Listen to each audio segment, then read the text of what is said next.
Here we go. Episode 144 of the Trash Talk Business Podcast. I'm Andy Weins, owner of Camo Crew, responsible junk removal, the host of this shit show that we call a podcast. We come to every week to talk about how to grow, scale, and build your junk removal dream. Every week we feature guests. Sometimes they're new, sometimes they're old. This is one of our very first guests we ever had.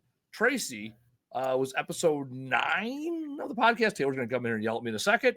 And now he's back. So, Tracy, welcome to the show. First off, thank you. Where are you? Are you in a garage? Where are you at right now? My garage. Okay. It's a garage.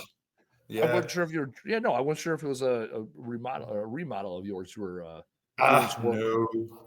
No, sir. Okay. No remodels.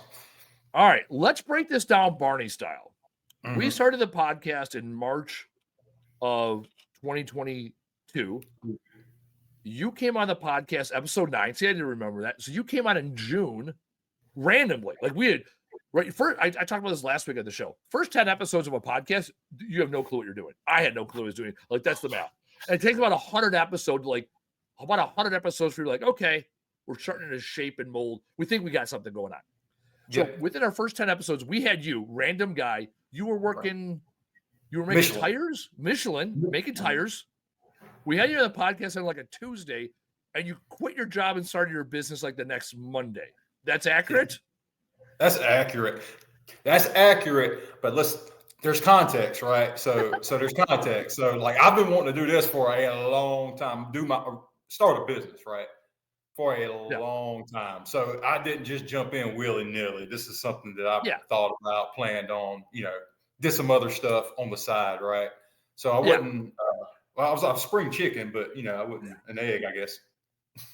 I love that because it's like one of my claims to fame. Taylor's been keeping track. It's like 7 or 8 people have quit their jobs either after listening to the podcast or being on the podcast. Right. I'm not saying you didn't know shit and you're like, I listened to one podcast and now I'm gone.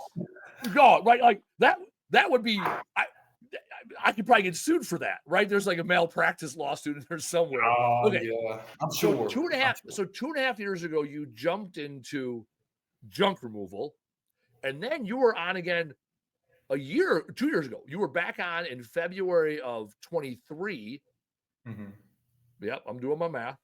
February of 23, and it'd be a 2-part episode because we just kept talking. And at the time, you were doing demolition. You were doing some restoration stuff. Yeah. 2 years later. Yeah. So 2 years later, what does your shirt say? We got a new business name. What is this? Clutterless? Oh no, that's the same name. It's still Clutterless. Same name. Clutterless. I love it. Okay. Well, I don't think I've ever seen your logo before. Because you were clutterless. You were clutterless in name only. Like again. My first business 16 years ago was Clutterbusters. And I was interviewed yesterday and someone's like, why did you get into it? I'm like, well, I was picking up appliances on the side of the road and then somebody paid me to go in their basement. And I was like, oh, this is a thing, right? Like you'll pay me to take a freezer out of your basement? Oh, okay. Yeah. Right. And I'm like, what else you got? So, okay. So you started in junk removal. Whatever it was, 8-9 months later, you're doing demolition, you're doing restoration, you're dabbling. Now it's been 2 years. What in the hell are you up to now these days?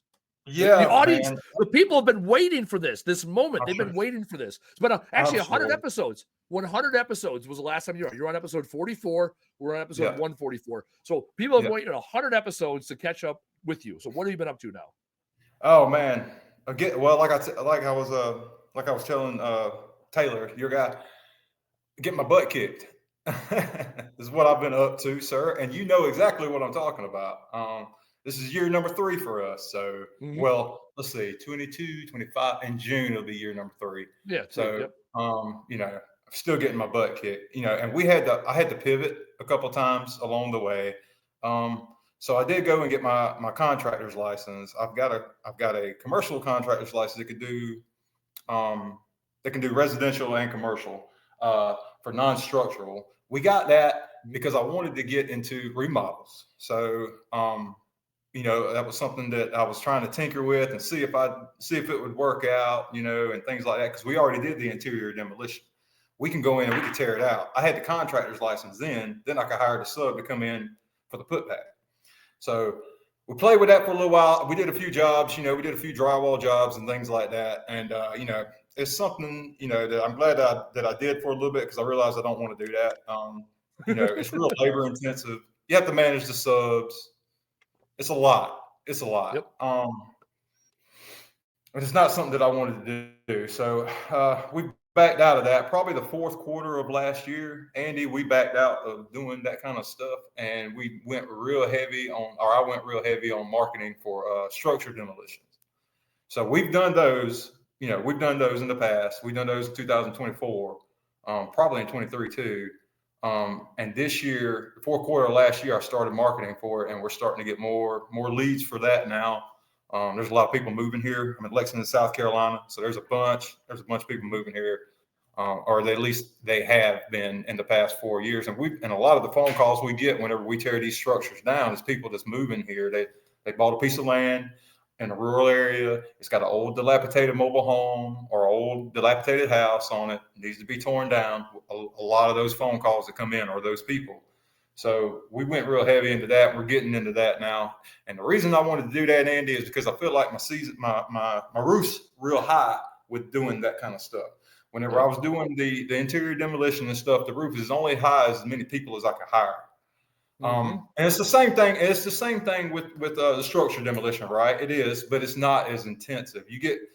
Hiring an operator that can run a machine is a different hire than hiring somebody that can just go out and just needs to carry stuff. You know what I mean? Yep. We're talking, and you already know what I'm talking. You already know what I'm talking. Yeah. An operator versus a bucket humper.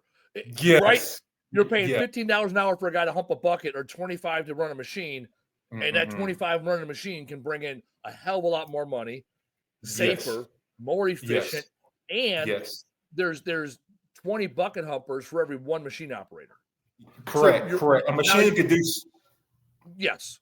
Yeah. And what I'm also saying, what's available, because you're going to end up competing on price with every job there is that's interior demo. While when you can rip down structures, that's why Casey really got to get into structural demo, because he realized there's only a couple of reputable companies that could actually do the work consistently. And so same with you. It's like, I just did my last episode of my podcast, my other podcast, and one of the things I said was get in where you fit in, right? Do a little of everything until you figure out where's that spot. Yes, 100%. I believe that now. See, before, I don't know that I would have had the wisdom to know that, but now I definitely do. It's definitely wise to lean towards, what's attracting you, and not just what you think you need to be doing or what other people think you need to be doing.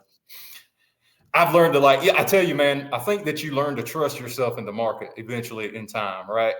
When I first started, I was reaching out, I talked to you guys, I talked to some other people that I knew that ran businesses. You want to know kind of what's going on. And, those people really they can provide you answers, but it's from, a different standpoint. You have to be in that market for a certain period of time, and you have to understand what's going on in that market to kind of figure out where you, like you said, where you fit in.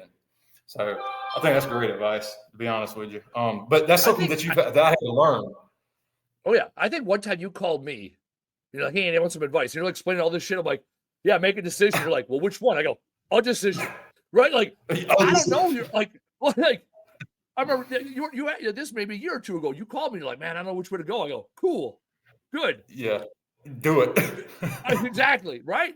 Like, that's the answer, though. People for years have been talking about with me, why don't you get into dumpsters? And I've looked into it. I've priced it out. I've looked at our market. I got the space. I got the capital, all these reasons to get to do dumpsters, right? I'm not passionate about it. Like, I'm not excited about doing dumpsters. And the reason I'm not excited about doing it is because I like controlling the material that comes into our warehouse. If I put a dumpster in your yard, someone else fills that material. And now I'm guessing, is there recyclable material in there? Is there hazardous material in there? Right? I want to control the material I transport. Hell, whenever I drive by a dumpster, I want to jump in. There's not a dumpster I drive by that I'm not interested in what's going on inside of it. So shy of transforming my backyard into a transfer station where I dump every dumpster, sort it, reload it, and then ship it to a landfill or another transfer station, it doesn't excite me. And it was a year ago. I was teaching at a college here locally. teaching. I say teaching loosely. I go in for a day, I go in for an hour and teach a block of instruction. And we were talking about entrepreneurship. And in that moment, 40, young faces looking at me, I realized that entrepreneurship is the intersection of what you're willing to do for free that someone's willing to pay you for. I used to drive around picking up appliances on the side of the road. I used to clean up people's basements to see what treasures would be found, right? Same with the podcast. I do this for free, right? I wrote a book. Hell, writing a book costs money. I do speaking for free. Here's all the things I do for free. There's some things you can't pay me enough money to do, right? And there's some things I'll do for money, and yet it don't drive the soul. So like we had a resale shop here. I didn't love it. I didn't even like it. I want to do it for free. If I'm not willing to do it for free, there's not enough oomph for me. Same with you. You're talking about tearing down trailer homes. I've done it. I've been on a machine for 8 hours. It was fun the first time, but a second time I was already over it. So I'm not willing to do that. So that doesn't work for me. And it might work great for you, just like dumpsters work great. I got one of my clients. She's all in on dumpsters. She's like, I want to do more dumpsters and less junk removal. Cool. Let's do that. And so what you're saying is you got to learn to trust yourself. And the way you trust yourself, you got to keep putting dots on the map. You got to keep doing jobs and projects and work for customers. And then you'll say, okay, I'm really good at this and I like doing it. I'm not good at this and I don't like doing it. Let's do this. But you gotta have the dots. Yeah. If you go day one and say, I'm only doing this, how do you know that's what you're all you do? That ain't gonna work. Right over here that you love and you didn't even give her hell. Like we've done moving, we've done demo, I've done cart delivery, we've done cart repair, we've done all these things for us to say unequivocally, this is what we're great at, this is what we want to do. And this shit here, we can get paid for it, and it doesn't serve us. So we're not going to talk about this anymore. Let's focus on this. So what is your this? Is it all structural demos now? It's all tearing down buildings. There we go. Tearing down everything we can tear down. If it takes an excavator.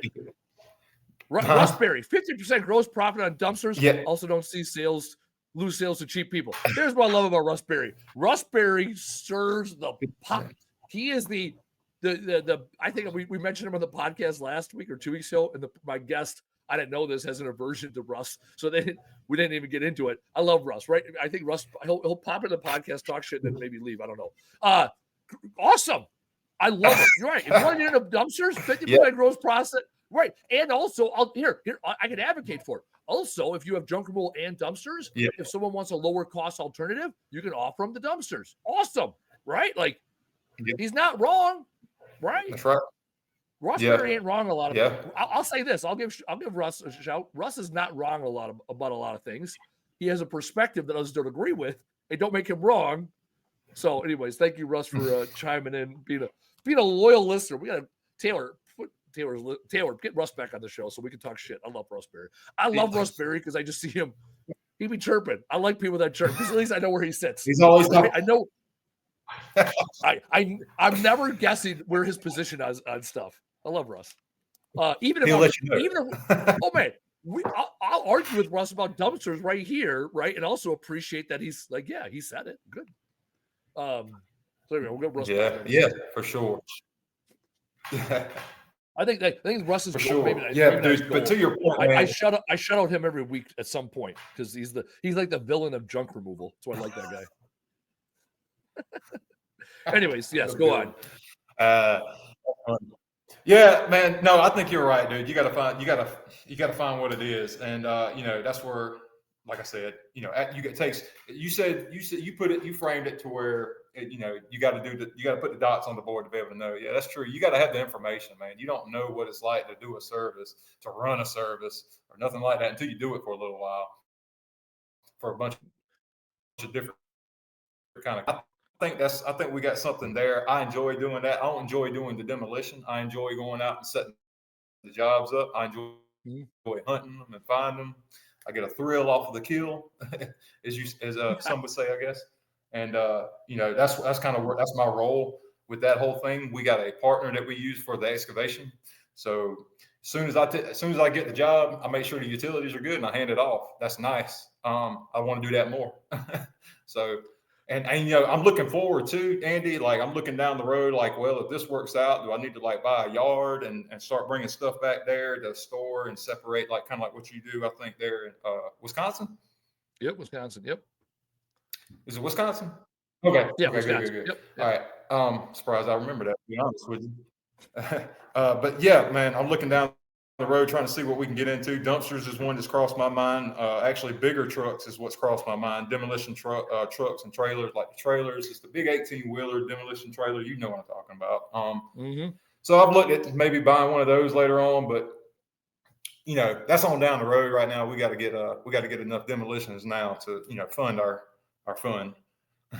So that's where we are. So how big is the organization now? Is it, you got a couple guys? What do you got working? I still got the one guy that I've had from the start, and we've got a very reliable sub that we use, and I trust him to do the quality of work that we want him to do, so I could leave him alone. One's in the organization. That's it, and that's really, to be honest with you, Andy, that's all I want to put on. Again, I haven't talked about this in a while, but I am a huge believer. Again, you pick your destiny, right? We got a crew right now, 18 guys. We'll get up to almost 30 guys this summer. That's the direction our company's going. We put an offer letter out today for a logistics person. We're actively hiring a marketing person, right? So my definition of success is different than your definition of success. What was interesting though is people always say, "What's the most important decision you make?" And I always tell people it's the same answer every time. Your first hire. That's the most important decision you make, because a lot of people, they'll make that first hire, right? So basically one of three things. You either nail it out of the park, you get a great person who's like, yep, this is my number two, and they stick with you for a long time. That's what happened with me, right? My first hire, which was my brother, right? We were business partners, but he was my number two, right?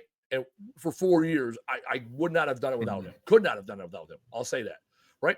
Other people make a first hire they're great at the time and then don't scale with the business.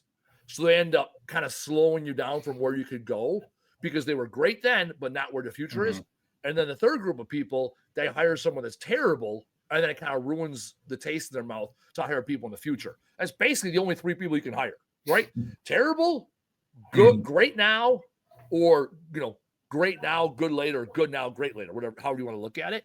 And so your guy, what category does he fall into?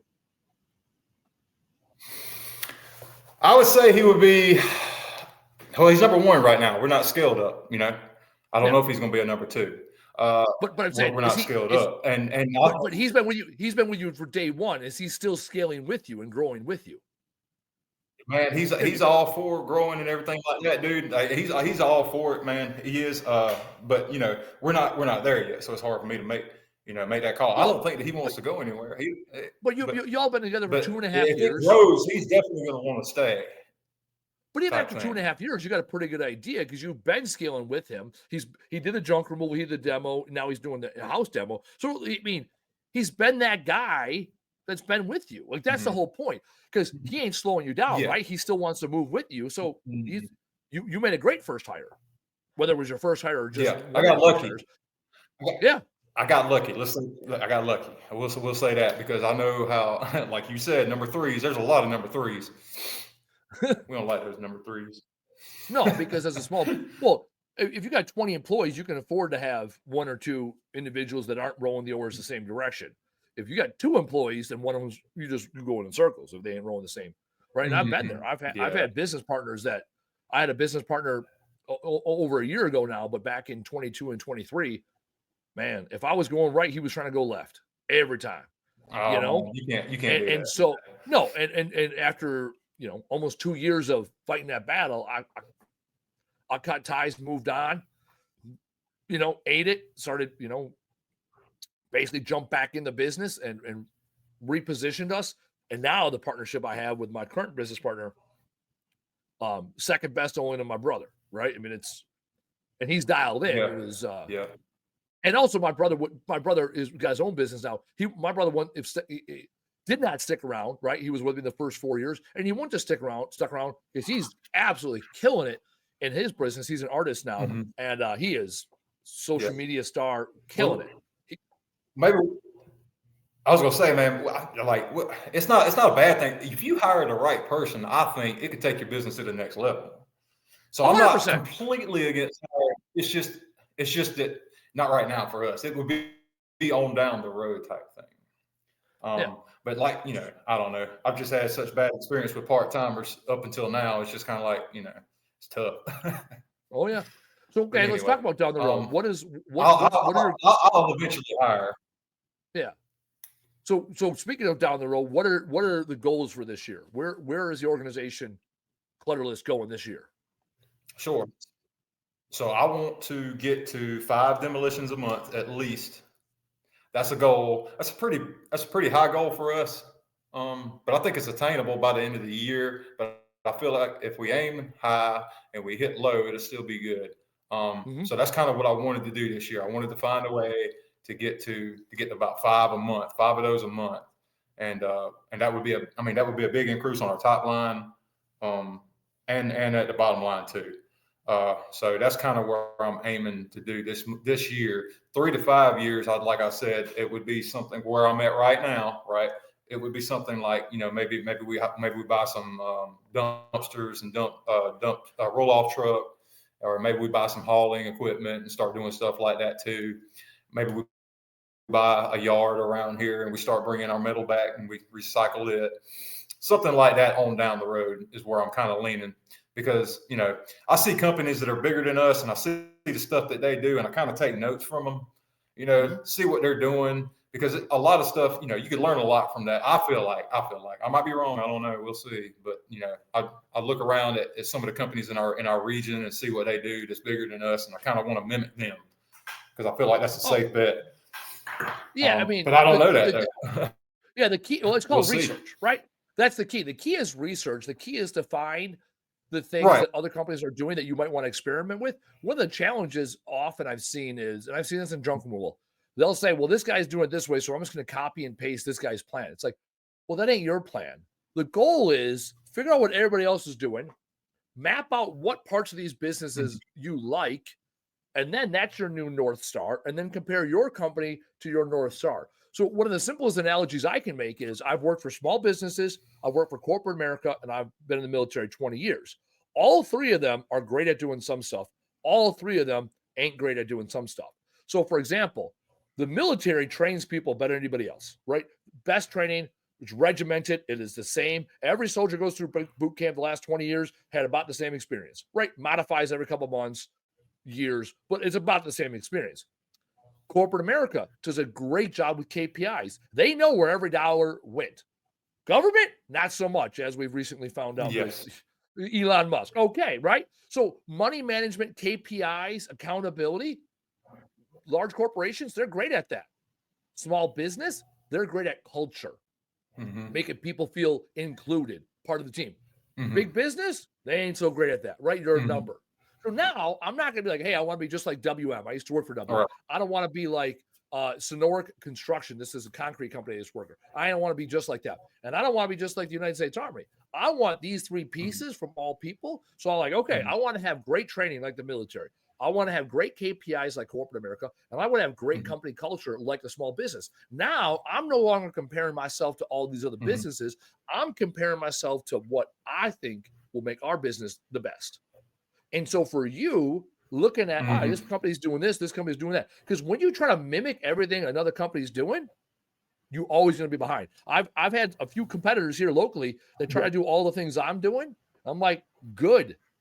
Because by the time you catch up to where I'm at, I'm already 6 months, 6 years ahead of you. Because I'm already doing the next thing. Yeah. And if your innovation is just copy Andy, all right, go for it. Like, copy all you want. Yep. You got to get what you got, because you got to put the work in. You got to figure out on your own what makes your company great. Not, hey, I want to have what Andy or what Tracy have 2.0. Yeah. So, no, you got to figure out what it is for you. Yep. No, I agree with that, man. I agree with that 100%.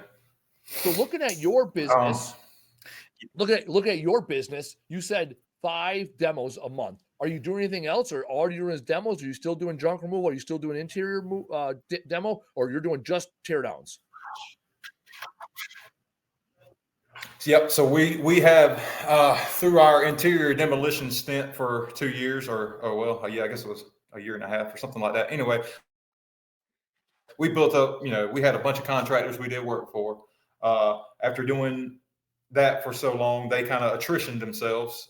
We got rid of didn't get rid of them. The people that wasn't that great to work with, we kind of stopped working with them. And now we have only a few contractors we do interior demolition for. And we like these contractors. They respect us. They respect our time. They respect our pricing. These are good people. It's only a handful. I can count them on one hand. And that provides us interior demolition work for whenever things are slow. So that's good. That's good. Yeah. We'll keep those people as long as they want to keep us around, and as long as they keep treating us the way they do. So we do still do some interior demolition. Yeah. And that kind of fills the void too, because these demolitions. Yeah. Go ahead. So in business, you got. I was going to say these demolitions. Well, we got a little bit of a delay here. Go ahead. I'm shut up. No, it's all good. So what you're talking about is you got pebbles, you got rocks, you got boulders, right? So the interior demos are your pebbles, right? Your rocks are your mobile home teardowns, and then your boulders are like your full house teardowns. You need all three types to fill the jar, because you rely solely on those rocks. It's feast and famine. You got equipment sitting, you got employees sitting, right? And if all you do is pebbles, you never reserve enough time on your schedule to get the rocks in or the boulders in. And so, you need all three. It's so different for us. Like we look at quarter trailer to half trailer, those are the pebbles. Half trailer to 5 trailers, those are the rocks. And then above 5 trailers, those are starting to be the boulders, because those are full day jobs where we start to, really block out. Like we get a 14 trailer job, like we're doing a 14 trailer, wrapping it up right now. It's like, that's awesome, right? If all we had was, 10, 12 trailer jobs, we'll never have time for those other jobs that are really high margin, low risk, bam, bam. And if all we do is the small jobs, the pebbles, then we're always going to be struggling with that, the revenue number. And we got to crank so many more jobs. So instead of doing 50 jobs a week, we got to do 100 jobs a week. Well, that's twice as many phone calls, twice as many quotes, twice as many everything to get that same number of jobs. So that's why I asked with you if you were going all in on the one, or if you were breaking things down so that you got the pebbles, the rocks, and the boulders as you go. Yeah, no, we aim at it. We aim at the boulders, and we take them rocks because they just fall in our lap. It's pretty much our rocks and pebbles, I guess. They fall in our lap, man. And I'm not going to turn that down. And like I said, they respect us and everything. I'm going to continue to work for them. They're nice. They've been good to us, so I'm going to be good to them. I think that's a good way to go through business. That's a good way. That's a good way to go through life. But I would love to have more boulders. I want all boulders. I like it. So your boulders, are you talking about your 5 big demos? What's your average price for those demos you're talking about, for those mobile homes or small houses on properties? What's the average price point on that? Sure. So for single wides here, it depends on what county we're in, obviously, but usually single wides run from 4,000 to 6,000. Double wides would be anywhere from 5 to 8. I would say 1,000. And that's for single wides and double wides. So so if you're talking a median price there at $6,000, you want to do 5 of a month, 30,000, 30,000 a month. So you're looking about $360,000 top line revenue, plus your pebbles along the way. So you want to build a $400,000 to $500,000 a year company with you, another guy, and subs and temp labor, part-timers as needed. That's where you're at capacity wise, right? Probably 60% gross margins. So you could be running a business at, $240,000 of free cash flows. Just like that, right? Yeah, you got to have some higher equipment rentals, but you keep your overhead low. Yeah, that would be. Yeah, I would fucking run 2 crews to make $200,000. Oh, there's a big delay. I'm sorry, Andy. Man. Here, how about here? Tracy, dude. Tracy, do it's this. Not bad. And see, I don't want to buy Yeah, Tracy, hop out of the studio and hop back in. Just hop out of the studio and hop back in because that delay is killing us. I'll filibuster. Right, all right, cool. Hey, I'll talk about next week's episode. We got Casey from Stand Up Guys Junk Removal. He just celebrated 18 years in business. He'll be joining us next week, and we are doing the episode in the morning during 11 a.m. Let me double check that. I had the screen pulled up. I thought my internet was trash, and then we thought it was his internet's trash. This is how we do things on the Trash Talk Business Podcast. 10 a.m. Central Time next Tuesday. Casey from Stand Up Guys Junk Removal. You guys, if anyone's seen anything, Facebook, LinkedIn, he's one of the top guys in the industry. 18 years.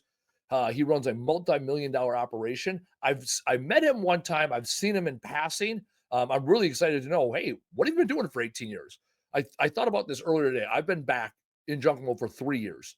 I got 16 years in. So the breakdown, 7 years of doing it part-time, 1 year break, essentially, when I was deployed for all intents and purposes. So 6 years, 1 year, whatever. 9 years I've been back at it, and I had a 2-year non-compete in there. So 4 years as a franchisee, 2-year non-compete, 3 years back at it. I look back, I've been in the military 20 years. Had I started junk removal 20 years ago, or 18 years ago in Casey's case, where the hell would I be? I'll tell you, I'd be a lot farther than I am now. So I really want to hear from him. 18 continuous years, same brand, same business. Obviously, it's evolved. I really want to hear what he did to be successful along the way.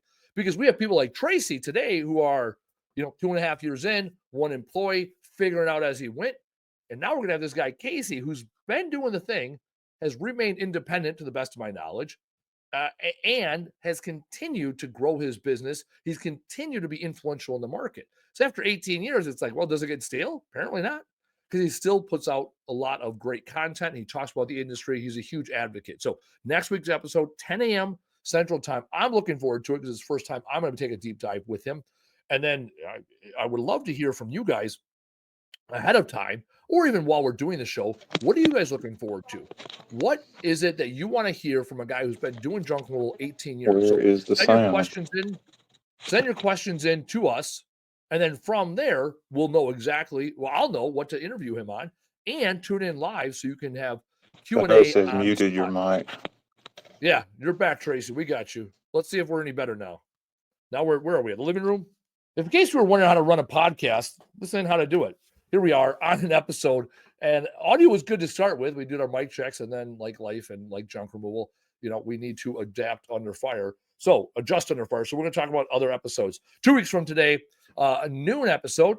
I'm playing with the times to see what's best for my schedule, what's best for the audience's schedule. 2 weeks from today, we're going to have Dan from Dan's Holloway. He's a listener of the show. So Dan's going to be on the show. So again, having a newer junk removal company in business, talking about what are the challenges, what are the opportunities they're seeing, because the whole goal is that we're adding value to junk removal companies. And again, what I really want from the audience is, who do you want us to interview? What questions do you want us to ask? The best episodes from my perspective are the ones where audience members are chiming in, asking questions, getting real-time feedback for what we're talking about. And I get excited about those because then I get to be more of the answerer of questions rather than the asker or the interviewer. So we can really tap into the knowledge I have. Because when I do consulting, CFO work and COO work, I really get to look at problems and then develop solutions, versus here where I'm essentially creating problems by asking questions of the audience and asking questions, or the participant and the audience, so that we can have great conversations. All right, we figured it out. Hotspot's dead. We're going to Tracy back on. Maybe I'll do another episode, not live, and then I'll be able to answer the second half of the question. So I guess we're doing Taco Tuesday early this week. This will be the maybe shortest episode we ever had of the Trash Talk Business Podcast. Very unceremonious end to the podcast. So coming up in the next couple of weeks, I talked about it. We got Casey from Stand Up Guys coming on board. And then we have Dan from Dan's Junk Removal shortly thereafter. So next couple of weeks, 10 a.m. next week, noon the following week. If you want to be a guest on the Trash Talk Business Podcast with great internet, that's a thing we could use. Go to trashtalkbusinesspodcast.com and love to have you on the show. Talk about how we can grow and build and sustain this junk removal industry. So on behalf of Taylor, our producer, Tracy, who was our guest, I'm Andy Weins with Camo Crew Responsible Junk Removal. Thank you for joining us for this abbreviated episode, and we will see you next week. Thanks for listening. Tap subscribe or follow to get the latest episode. And if you enjoyed this episode, be sure to leave us a review and tell a friend to listen. To learn more, visit trashtalkbusinesspodcast.com. Bye now.